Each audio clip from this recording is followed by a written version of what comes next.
Good afternoon, everybody, and welcome to the Tuesday edition of The Rundown. We are coming to you live as we always do. I am Mike Poworski, coming to you from the East Coast. That's the coast with the most. As we bring to you today Second Amendment views and conservative news. But I don't do this program by myself. No, you do not, sir. My name is Craig DeLuz, and I am coming at you from the left coast, from the west coast, from behind the Iron Curtain, otherwise known as the Sierras in California. I will be bringing you news from behind enemy lines. From behind enemy lines, behind the western enemy lines, behind the eastern enemy lines, from enemy lines everywhere. Exactly. But guess what today? Today is a special day, Mike. Guess what day it is? Taco Tuesday. Taco Tuesday. It's raining tacos from out of the sky. Tacos, no need to ask why. Just open your mouth and close your eyes. It's raining tacos. It's raining tacos out in the street. Tacos, all you can eat.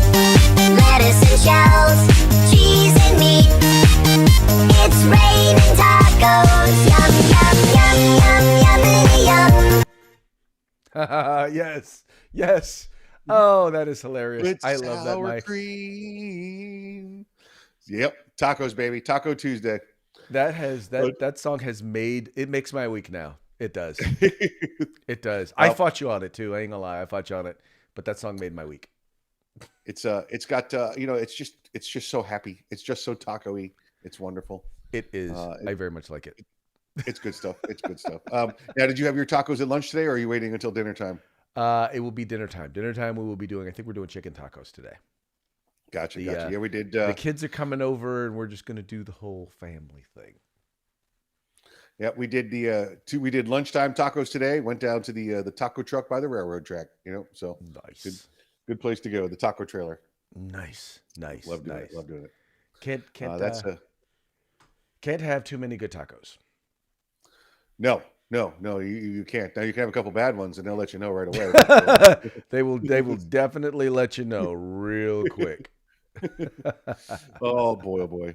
Hey, let's move into some stories here, if we shall. This first one just tickles me pink. The state of Florida, we have, of course, Governor DeSantis, Captain Florida, as we call him, and he posted. I think it was just end of last week, where he mentioned it, and it kind of got some traction over the weekend. It looks like it's getting some more traction again. First part of the week, he said that he was going to start his own state militia force.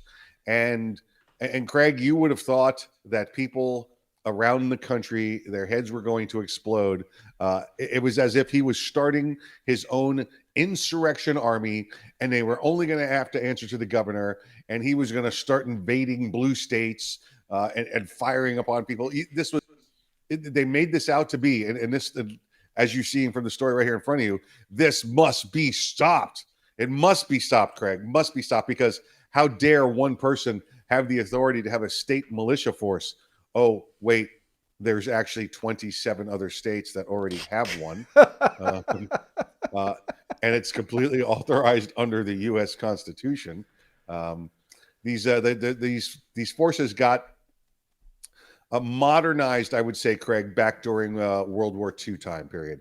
Right. When all of the National Guard units and the reserves were called up, the states were left with nobody to take care of, national disasters or state disasters that occurred. Whether it be your mudslides and everything you have out there, or the hurricanes in Florida. So all of our traditional, reserve responders were gone. Mm-hmm. Well, the governor created, and many governors, like I said, 27 governors currently have them, state militia forces, and they pretty much fall under the state's National Guard Bureau is where they set. The difference between the two of them is one is 100% funded training and everything by the federal government, and the other is funded by the state. The National Guard is subject to being called up. The state militia is not. Now, it's probably because it's got that scary word in there, militia. Militia, yeah. Well, in Florida, they actually are called the Florida Guard. Now, there's the Florida National Guard, right. Army National Guard and Air National Guard, but then there's the Florida Guard. They already exist, and this is what people don't understand. They already exist. It's just the infrastructure of them, though. It's just the right. The staffing people, because if they ever needed, they could be calling up. I mean, this is Craig, doctors, medical personnel, it's all kinds of things that the governor can move around the state in a case of emergency. Again, exists already in 27 states. And what he's trying to do, because you and I talked about the story a week or two ago, remember the Oklahoma National Guard said they were not going to get vaccinated. Mm-hmm. And the federal government said, well, yes, they are. Otherwise, we're going to stop funding and giving them training. Right. Well, if it's the state force and not the military's National Guard, and it's the state guard, I know it's a fine line in terminology there. Biden. Yeah, exactly right. They get to say bye-bye Biden, and Biden has no control over them. Right. So very interesting, very interesting. I doing the research too, and I knew some of this a little bit beforehand. There's actually 2 states out there that have a naval militia. Really? What states are those?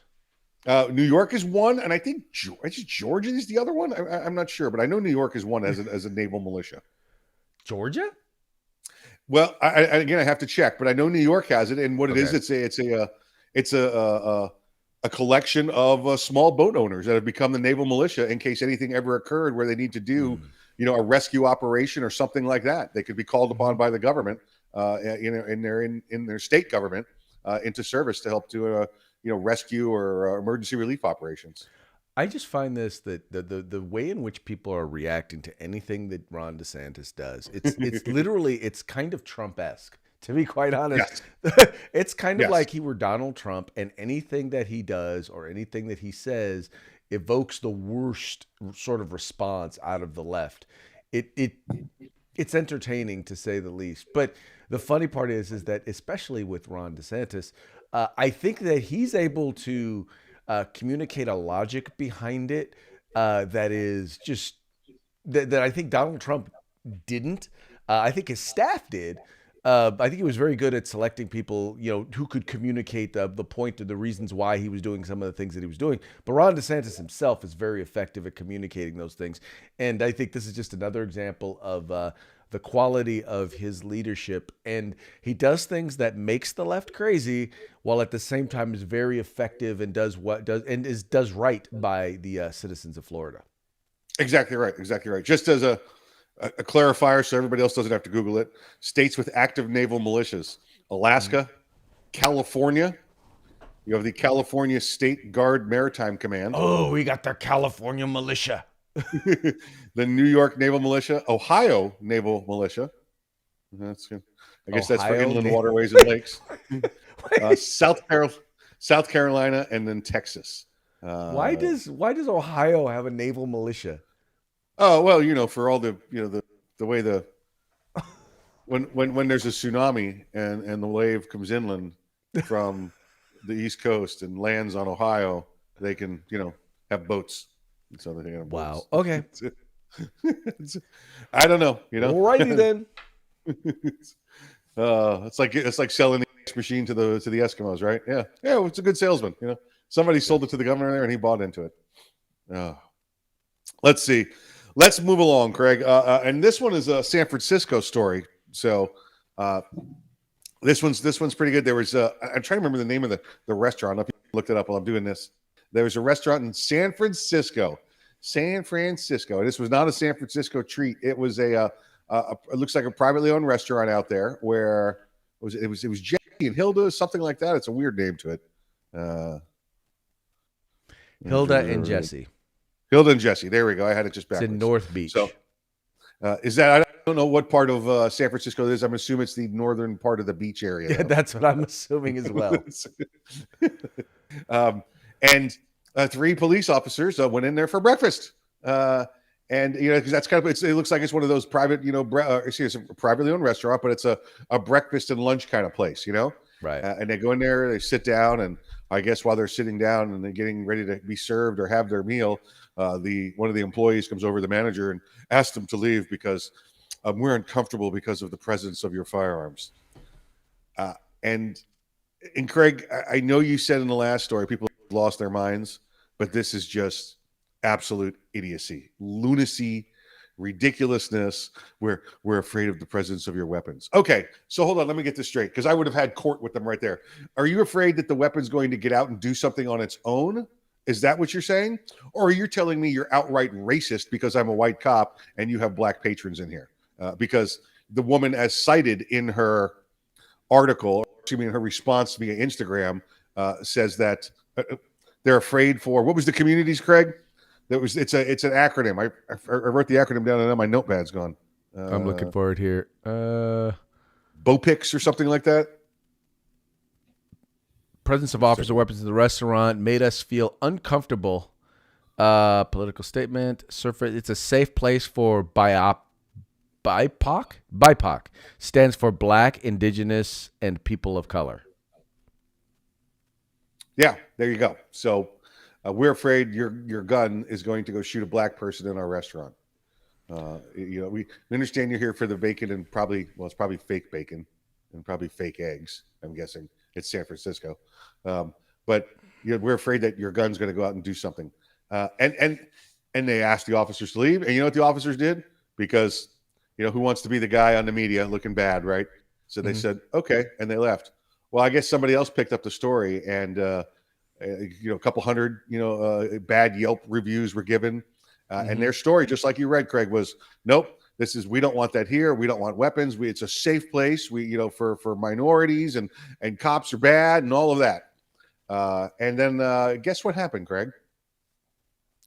Did they get robbed? Well, they didn't get robbed, but they sure lost a lot of money. Yes, that's exactly. I knew they didn't get robbed. I was not hoping that they got robbed, but. Now that people know that police officers will no longer be attending that restaurant, they now have identified themselves as a gun-free, safety-free. It's a place now that can be easily robbed.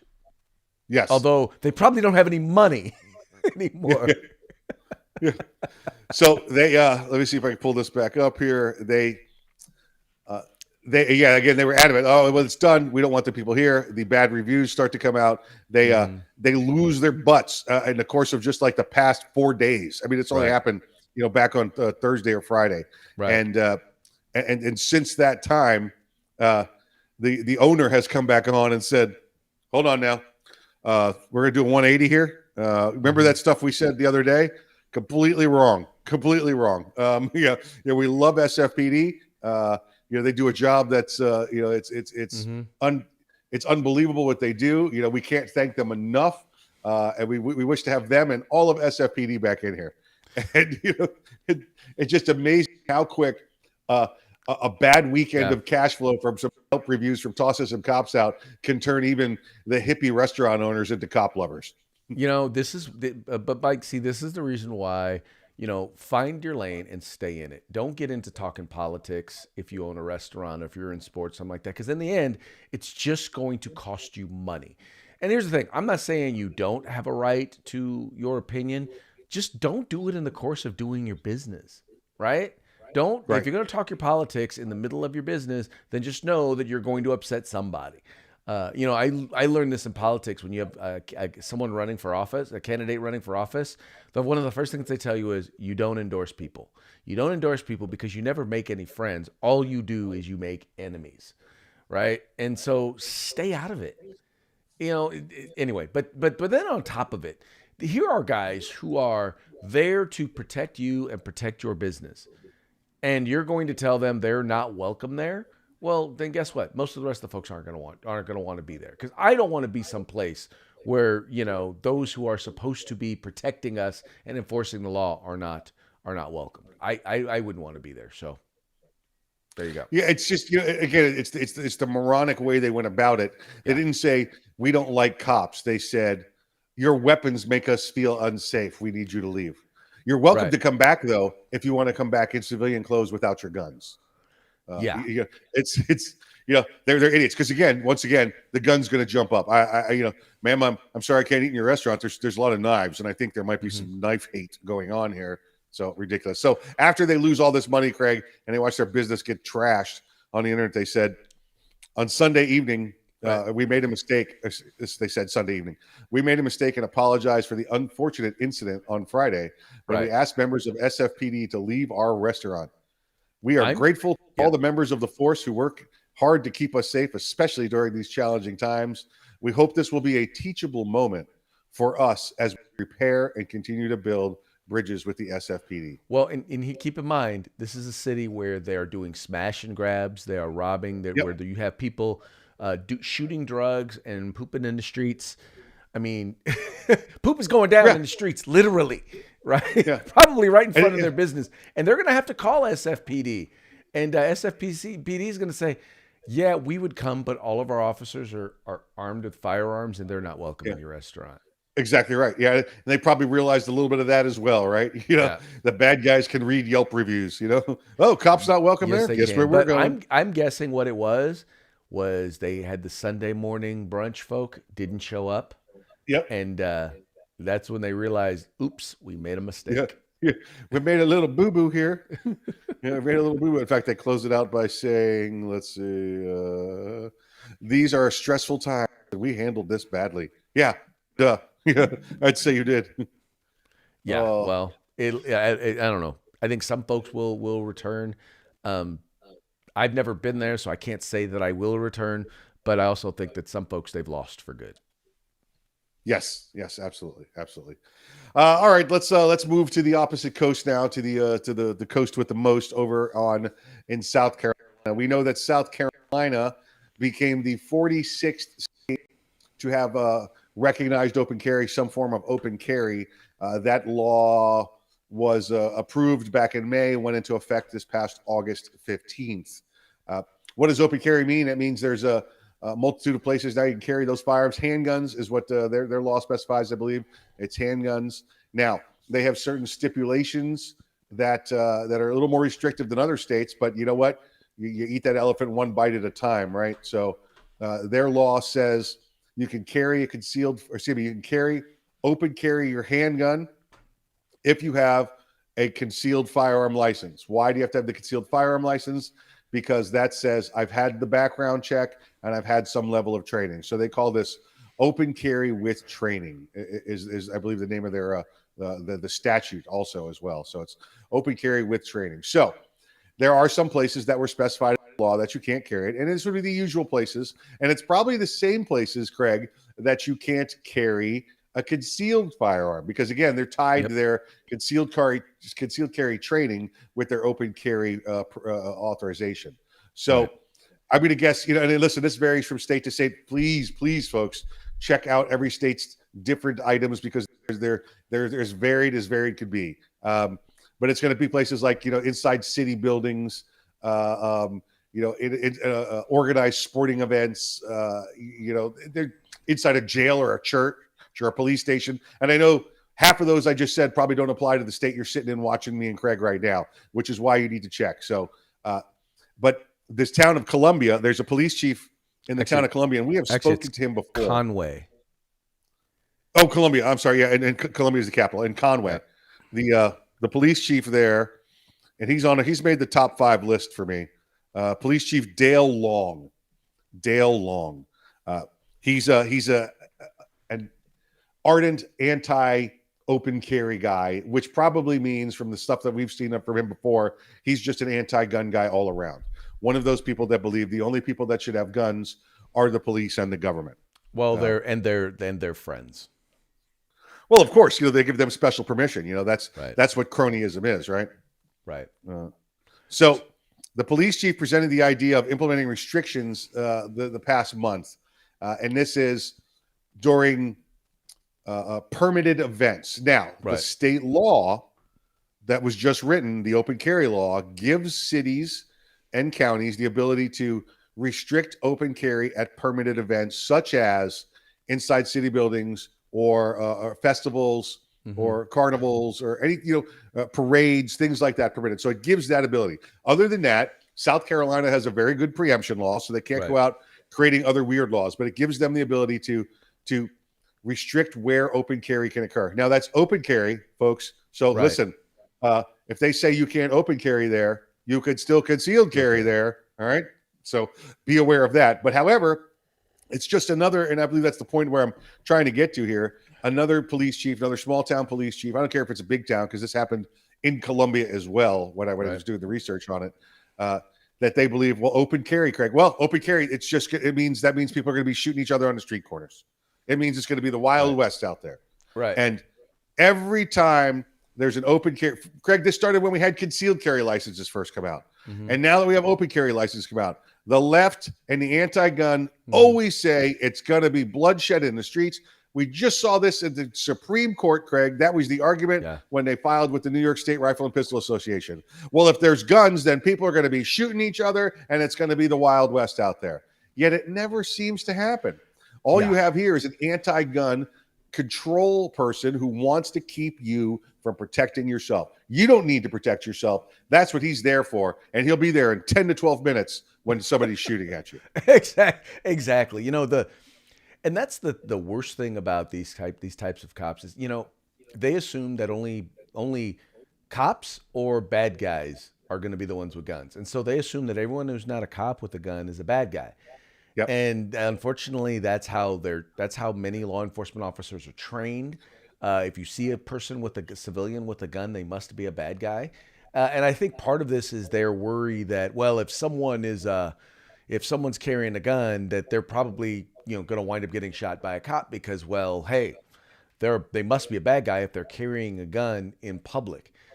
My question is, how do you know if you're at an event? How do you know if it's a permitted event or not? How do you know if it's not just a gathering as opposed to a permanent event? What if it's a small event, but it is still permitted? Are you now openly carrying your firearm? Yeah, right. If you turn the corner, you're down at the at the breakfast place having yourself a little brunch, and you turn the corner and there's an alphabet charity event going on in the street, and you didn't know about it. Boom. What happens? Do we get some common sense from law enforcement? Because again, I think most of the time this attitude comes from the executives, but then flows down. But like you said, Craig, if the officers are trained one way instead of the other, then that's what they know. Then that's what they know. So it's left to be seen. The good thing, and I know, like in the state of Georgia, there's places that don't allow open carry, but they can't restrict the concealed carry. So I've been with people before where they're open carrying. As we walk up to the door, they just untuck their shirt and put it over the gun. And guess what? Completely in agreement with the law there. Yep. That's the way you do it. Because ultimately, concealed carry permit holders and obviously in this case, those who are open carrying, they're gonna comply with the law. Their goal, they're not trying to break the law. They're not trying to be troublemakers. They just want to be able to comply with the law. And the problem with laws like this is they can oftentimes confuse people. If you're in South Carolina, you go from one city to another and you don't know exactly what the laws are. That's how people wind up getting you. That's the reason why things like preemption exist, so that you can know the law in that state, so you don't become you don't break the law unknowingly. Like here in California, one of the big things that they're doing in some of the cities is banning hollow points, right? Well, if I'm concealed carrying and I go to a city that has banned hollow points, if they find out that I'm carrying, okay, I'm legally carrying, but if they find out that I have hollow points, now I'm breaking the law. And I didn't even know if they were illegal in that city or not. Yeah, and again, listen, the reason that's occurring is because you've got so many people out there that believe things like, I don't know, Kenosha prosecutors that say when you shoot a hollow point bullet, it explodes. Right. And it's not. It's actually safer for everybody else around it except for your target. Right. It will put your target down faster, and not affect those around. It's a lot less likely to go. It's a lot more likely to stop inside of your target, as opposed to going through your target and hitting whatever's behind them or whoever is behind them. Yes. For those that just might happen to be tuning in and don't understand how bullets work, imagine this: the full metal jacket bullet is a needle that you push through a piece of material. It goes straight through. Now, a hollow point round, imagine that has a soft tip, and as you hit the piece of material, it mushrooms and flattens and doesn't go through. Right. Well, that's what happens. Now, obviously, the bullet's going to enter the target. It's not going to smash up against the front of it, but it does not tend to leave the target that you shoot at. So exactly, that's just the basic bullet 101 theory. Basic bullet 101. Yeah. So again, whether you open carry or concealed carry, congratulations to those that are carrying. Remember, people that carry firearms regularly, legally, are the least likely to commit crimes in America, proven over and over and over again. This year, it was less than 0.5%. that were in that category. Lower, by the way, in fact, just so you Craig, folks know, than police officers. Yeah, that's exactly what I was about to say. They are Yep. less likely to commit crimes than even police officers. Yep. Yeah. So it's a very, very legal-minded group. So we could say that. Yeah. Speaking of legal-minded carrying firearm groups, let's talk about El Paso County in Colorado. The sheriff's office there has issued somewhere in the neighborhood of 10,000, 15,000 concealed permits this year, because their sheriff is a shall issue permit guy, and as long as you are not disqualified per the statute, then you, according to him, you are qualified to carry that firearm. At Qualified to 50,000 get the 50,000 background. permits. How much was it? Not this year, but they've issued 50,000 permits. 50,000. Okay, I think I said 15. So 50,000. That's great. That's wonderful. I think they said also something like 2,500 still in the process. I'm sure they're Yes. working them every day. And so the sheriff there made a little video. He was trying to compliment and give an attaboy to the staff that processes these permits. I mean, and that's a full-time unit there. You've got 55,000, right? You've got almost 60,000 total for the year that you're getting through.